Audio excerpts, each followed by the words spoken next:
the premise of Far Cry New Dawn I'm kind sorry. of accentuates that. Look at him saying the front seat is reserved for Timber, please, okay? If you are, I will kick you out of the helicopter if you try to take Timber's spot, just to be clear. That's fair.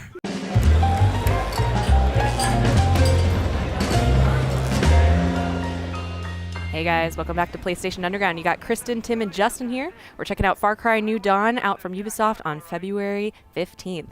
Now, Tim, you actually went to an event recently. This is the footage of you actually playing. Can you tell us a little bit, what is Far Cry New Dawn? What are we about to see? Yeah, 100%. So I got a chance to check out the game with Ubisoft and went to an event, and a lot was on offer there. There was like the whole of Hope County was on offer. You know, it's 17 years later. The bombs have dropped, but 17 years after Far Cry 5. Exactly. Yeah. Yes, after the events of Far Cry 5. And so that was a really surprising ending, and even more surprising is that they've made this post-apocalyptic world that isn't really bleak. It's like this super bloom took over in general Hope County. Now, where we are right now is on an expedition, which I'll set up here. So there's Hope County, there's your camp, Prosperity. You're trying to fight against the evil highwaymen and just kind of eke by and rebuild society. But to help get more resources, you can engage in these expeditions, which are like, for the first time in like the Far Cry series, you can actually go outside the main open world map for these sort of bespoke side areas all across the country. So there's like the Navajo Bridge in Arizona. This is a aircraft carrier on coastal Florida. Oh, okay. And we'll be showing off another one. Looks just like home. That's right. Complete with the smiley face saw blades and everything. So did you spend a lot of your time doing those expeditions, those things outside of Hope County, or did you get some Hope County gameplay as well? It was a good mix. My main priority, which I didn't end up, including here, was going to like Joseph Seed's like cult Bunker. like island, his bunker from the first game, and there's some fun things there. But this was where the real action was in that play session. I played 3 of the expeditions, and it's really cool.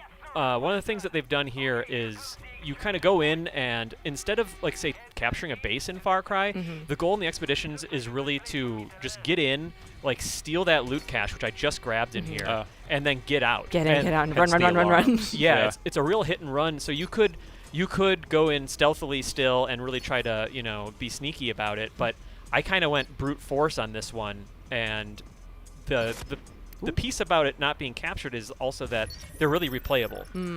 So you can go back on higher difficulties and play them again. Do it again and again. And they'll be harder and get better rewards and stuff. Are you about to swan dive? I am. Pull your parachute a little just in time. That's better than my first attempt. This is actually my second attempt at this one, which is I thought the water was a lot deeper. I forgot how shallow it was. And just cannonball. Oh, no. This, in hindsight, was a really risky exit here. Yeah. You're living on the edge, though. That is correct. The coastal edge. And it's a Florida way to live. You would know that, Kristen. That's right. So they're just taking pot shots at me in the water. And so basically you get the loot cache, and then you survive until the helicopter lands. Exactly. Nice. And on this one, I had a very good dog at my side named Timber, who is an Akita Inu. Yes. That I rescued. There was a really dramatic, I don't know. Look at you going for the long shots. The food resources are really scant in Far Cry. Oh no. New Dawn, and I rescued. And you had Timber. to save him from a you bad situation. Sweet nice. little pup. So you can choose different companions though, correct? Exactly. Yeah. There's still other companions, both human and animal, in Far Cry New Dawn, like a lot like Far Cry 5. And so. And then, just to also, for those that maybe don't know that much about New Dawn, it is a standalone follow-up to Far Cry 5. Yeah, I was going to say, because I played a bit of Far Cry 5, but I didn't finish the main campaign. Am I going to be totally lost if I start playing this, or? I really don't think so. Like, Far Cry 5 is actually, I've gotten into a lot of the Far Cry games, but Far Cry 5 was the first one I finished the whole story. Look at Timber go! Oh, Timber! Yeah, stay away from my dog. And I think that, it's a cool bonus if you've played Far Cry 5 that you have all this context, but it's so visually different and tonally different that I think you could just you could dive right into this. Nice. So Far Cry is a series known for just being bonkers, just ludicrous, crazy things happening all the time. And the premise of Far Cry New Dawn kind of accentuates that. Look at him yes, the front seat is reserved for Timber, please, okay? If you are, I will kick you out of the helicopter if you try to take Timber's spot, just to be clear. That's fair.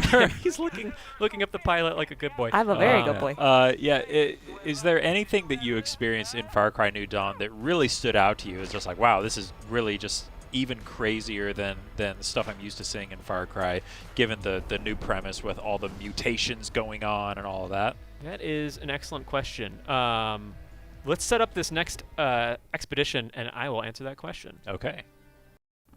So, Justin, I think this next expedition sort of answers your question to some degree, where it's like now it's Far Cry, so it's post-apocalyptic, but you take these expedition areas like an abandoned amusement park and combine what I think is like probably the most striking element of New Dawn, which is the art style, like the neon smoke indicating where the cache is. Already, and this is even the flowers and the foliage that you see like in the background there are more speckled around Hope County itself.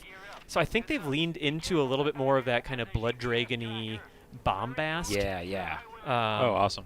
Which is another reason rad. I think it's a good reason to jump in. Yeah. I was going to say, it looks very different from Far Cry 5. Oh, yeah. I love even the menus when you were in the menus. Kind of like the highlights were all pinkified and everything, too. It's all very, very kind of thematically congruent. Yeah, it's a cool take on like the whole post-apocalyptic look, and I think you take that, like you mentioned, the menus, like people might have seen a glimpse of like the makeshift weapons where you have like flashlights, like like jerry-rigged as scopes, and we were shooting saw blades in the previous mission. So this one, as I mentioned, was in a abandoned amusement park. I swapped out Timber for a co-op partner, had a Ubisoft rep playing with me, and just to kind of get a different look at this, in my loadout, I kind of switched things up with a rocket launcher to try to be a little bit... I noticed that when you're trying to wait for the helicopter, a lot of vehicles would roll up, and so I wanted to pack needed a load up for that, Yeah.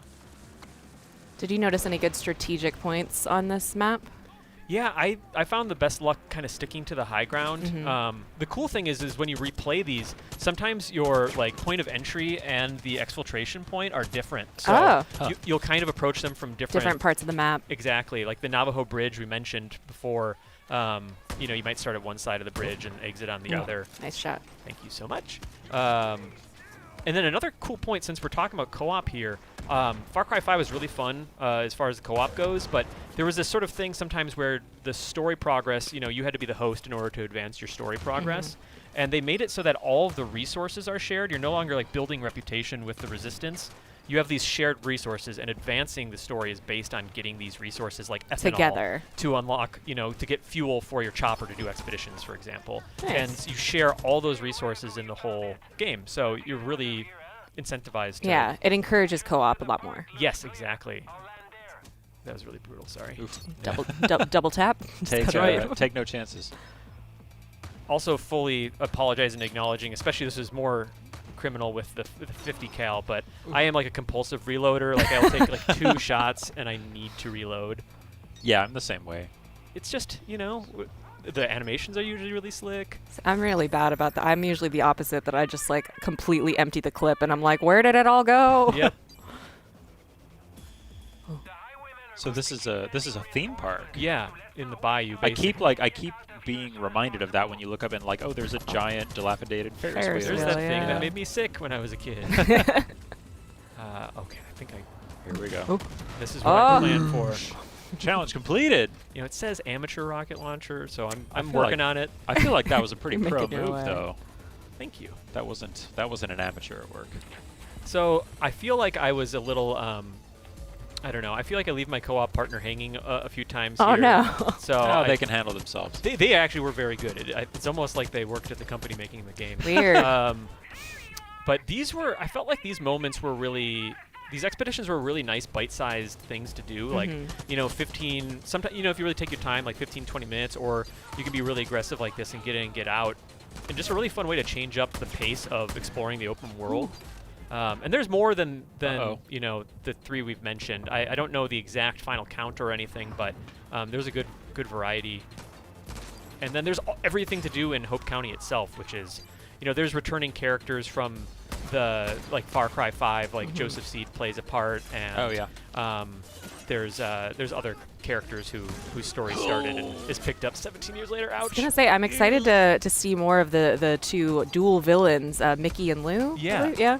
They just look really cool. They are really just cool. in general, they look really I'm scared cool. of them. I am too. I'm really intimidated. I didn't directly encounter them, but you hear them across Their like commands the enemy's comms and stuff. Yeah. And that's a really cool prelude, because I'm sure when you do encounter them, eventually it's going to be pretty intimidating in that classic Far Cry villain way. Yeah, Far Cry has always had a knack for very strong villain characters. The first one I played was Far Cry 3, and it was Voss, I believe was his name. Yes, yeah. And Far Cry 4 had the Pow. Yes, yeah, you're right. And they're always just so like megalomaniacal, like crazy, like legitimately insane people. You did it. Just gonna leave them with a parting gift. Yeah, I got a couple for them. But this is the gist of Far Cry New Dawn.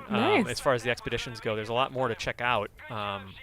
Very cool. Yeah. All right, well, we can't wait to jump in and play it over and over again. Tim, thank you. Justin, and we will see you guys next time on PlayStation Underground.